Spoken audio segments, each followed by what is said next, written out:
नमस्कार, आप देख रहे हैं सौगंध टीवी। आपके साथ मैं हूं रूबी सिंह चौहान।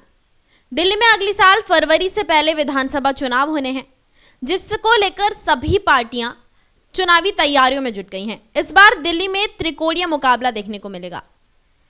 इसी मुद्दे पर आज हम बात करेंगे। हमारे साथ हमारे सहयोगी शिवम मौजूद हैं। उनसे जानने की कोशिश करेंगे कि जिस तरह से त्रिकोणीय मुकाबला कहा तो जाता है, लेकिन ये जो त्रिकोणीय मुकाबला है कहीं ना कहीं भाजपा और आम आदमी पार्टी में रह गया है। इसको लेकर ही बात करेंगे शिवम से। शिवम, क्या लगता है? देखिए, त्रिकोणीय मुकाबला की जहाँ तक बात करें तो इस समय तो दिल्ली में त्रिकोणीय मुकाबले के कोई साक्ष्य नज़र नहीं आ रहे हैं। जहाँ तक हम बात करें, तीन मुख्य पार्टियां जो हमारे देश की भी मुख्य पार्टियां और दिल्ली की खास करके बात करें तो कांग्रेस, आम आदमी पार्टी और भाजपा है।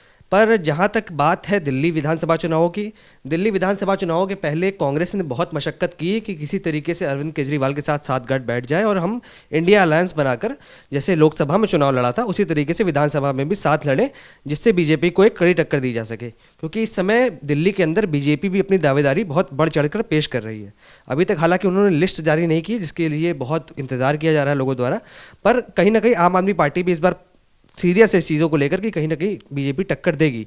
इसका साक्ष्य इस तरीके से मिलता है कि आम आदमी पार्टी ने अपना लिस्ट जल्दी जारी किया है, चुनावी कैंपेन शुरू कर दिया है। अरविंद केजरीवाल खुद इतने बड़े नेता होने के बावजूद जगह जगह गली गली जा रहे हैं और लोगों से बात कर रहे हैं। आज हमने देखा किस तरीके से राजेंद्र नगर में भी उन्होंने एक घर में गए, वहाँ पर नल का पानी निकाला, पिया जनता के सामने और जनता को बताया कि मैंने जो वादे करे थे कि जल से मीठा पानी दूंगा नल से और बाकी सारी चीज़ें भी की, वो कहीं ना कहीं जनता को दिखाना चाह रहे हैं। दूसरी तरफ बात करें, जो सीट थी पड़पड़गंज की, मनीष सिसोदिया जो कि पूर्व उप मुख्यमंत्री रहे हैं दिल्ली सरकार के, उनकी सीट को बदलना, जिस तरीके से पिछले बार हमने देखा था चुनावों में 2020 के कि मुख्यमंत्री उप मुख्यमंत्री की सीट पर 5,000 से भी कम का डिफरेंस रहा था जीत के लिए, जो कि भाजपा के कैंडिडेट ने काफ़ी कड़ी टक्कर दी थी।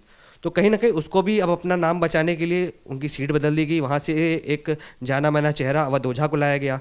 तो कहीं ना कहीं ये डर है, ये रणनीति है। और त्रिकोणीय मुकाबला की बात करें तो कांग्रेस इस समय बिल्कुल भी पार्टिसिपेट नहीं कर रही। कहीं ना कहीं हमने देखा था हरियाणा चुनाव में जिस तरीके से देखने को मिला था कि आम आदमी पार्टी की भी सीटें तो नहीं है, पर उन्होंने चुनाव लड़ा था और कैंपेनिंग भी अच्छी खासी की थी। दिल्ली में वो कांग्रेस के साथ नजर नहीं आ रहा है।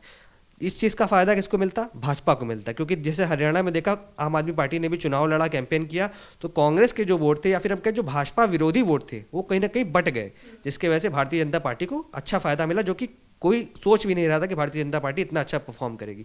अगर कांग्रेस दिल्ली में आती है, चुनाव लड़ती है, बढ़ चढ़कर कैंपेन करती है और सीरियस पॉलिटिक्स के थ्रू अपना इलेक्शन कैंपेन करती है, तो इससे फ़ायदा मिलेगा भारतीय जनता पार्टी को। क्योंकि जो आम आदमी पार्टी के वोट हैं या फिर बात करें जो भाजपा विरोधी वोट हैं, वो कहीं ना कहीं आधे आम आदमी पार्टी में जाएंगे, आधे कांग्रेस में जाएंगे, जिसका फ़ायदा उठाएगी सीधे तौर पर बीजेपी।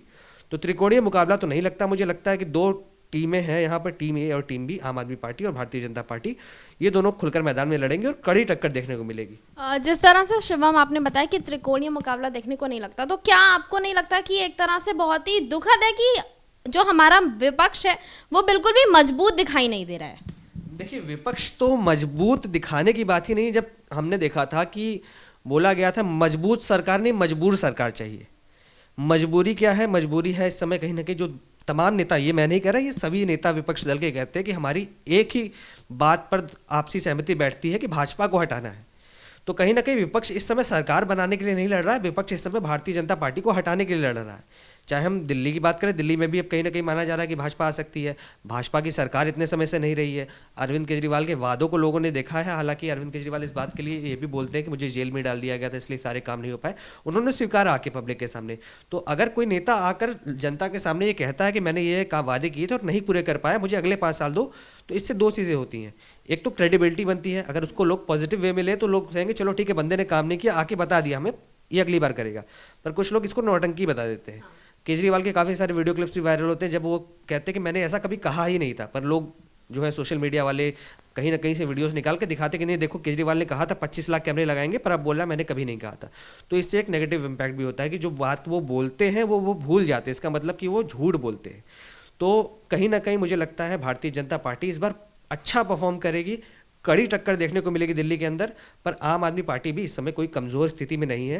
जिस तरीके से चुनावी कैंपेन कर रहे हैं, जो मजाक उड़ाया जा रहा था उनका रेवड़ियाँ बांटते हैं, तो उन्होंने कहीं ना कहीं सच में पैकेट्स में रेवड़ियों को बांटा जनता में, और जनता ने खूब मज़े से खाया भी और तारीफ भी की इस चीज़। आपने अभी भाजपा के परफॉर्मेंस की बात की, तो दिल्ली के जो चुनाव है वो लगभग नजदीक है क्योंकि फरवरी को कार्यकाल खत्म हो जाएगा, लेकिन आम आदमी पार्टी की तरफ से 70 उम्मीदवारों के नाम जो हैं एक तरह से बिल्कुल क्लियर हो चुके हैं, लेकिन भाजपा की तरफ से एक भी नाम जारी नहीं हुआ है। इसको लेकर क्या कहेंगे? देखिए, भाजपा में कुछ बड़े नाम तो क्लियर हो चुके हैं, पर अभी तक भाजपा ने डिस्क्लोज नहीं किया है क्योंकि कोई रणनीति है जो भी उनके बड़े नेता है।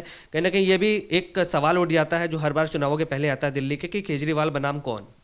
इस बार भी चुनावों के ठीक पहले केजरीवाल साहब बाहर आए और उन्होंने बताया कि केजरीवाल के सामने दूल्हा कौन बनेगा बीजेपी का। तो बीजेपी कहीं ना कहीं इस चीज़ पर भी चिंतन करेगी कि विधायकों की लिस्ट ऐसी जारी की जाए जिसमें से कोई एक मुख्यमंत्री, एक या उससे ज़्यादा मुख्यमंत्री के चेहरे हो। वहीं दूसरी तरफ कुछ देखा जा रहा है कि कुछ चुनावी कार्यालय लिस्ट जारी होने से पहले बन चुके हैं। जो कुछ कैंडिडेट्स हैं जो हो सकता है कि चुनाव लड़ेंगे, उन्होंने अपने कार्यालय बना लिए हैं, वो अपने अपने एरिया में कैंपेनिंग शुरू भी कर चुके हैं। हालांकि लिस्ट की जहां तक बात है भारतीय जनता पार्टी की, वो बहुत जल्द आने वाली है। मुझे लगता है कि शनिवार के पहले पहले लिस्ट आ जाएगी और उसमें से कुछ बड़े नाम भी होंगे जो मुख्यमंत्री की रेस में भी माने जाएंगे कि आगे हैं। अभी फिलहाल जहाँ की बात करें, हम नई दिल्ली की बात करते हैं, तो नई दिल्ली में बात की जा रही है अरविंद केजरीवाल की, उसके साथ बात की जाती है कहीं ना कहीं संदीप दीक्षित की जो कांग्रेस की तरफ से चुनाव लड़ेंगे। तो बाकी इन चीज़ों पर भी देखा जा रहा है कि अब कौन ऐसा मुख्यमंत्री के सामने चेहरा खड़ा करने की बात हो, क्योंकि बीजेपी कभी चेहरे पे राजनीति नहीं करती अनटिल अनलेस वहाँ उनकी पहले से सरकार हो। उत्तर प्रदेश में भी हमने देखा था कि योगी का चेहरा कहीं दूर दूर तक नहीं था, पर मुख्यमंत्री योगी बन गए।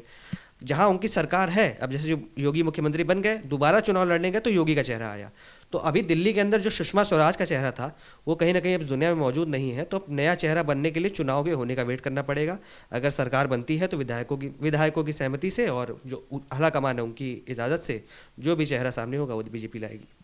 आखिरी सवाल यही होगा आपसे कि बीजेपी बिना चेहरे के चुनाव लड़ रही है, सेम चीज़ कांग्रेस के साथ है, तो इसको लेकर क्या कहेंगे?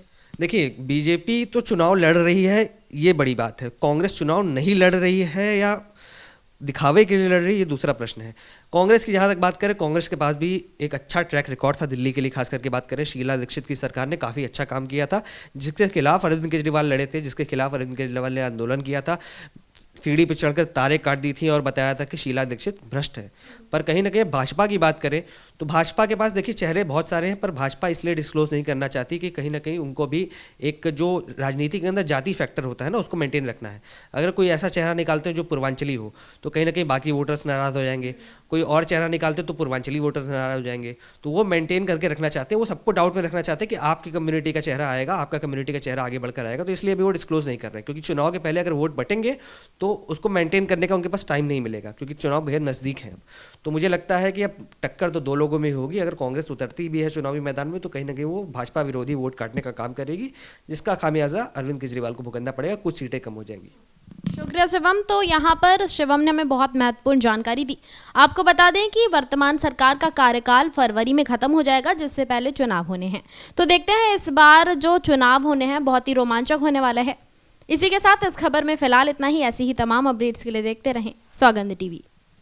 आप देख रहे हैं सौगंध टीवी, सौगंध वतन की।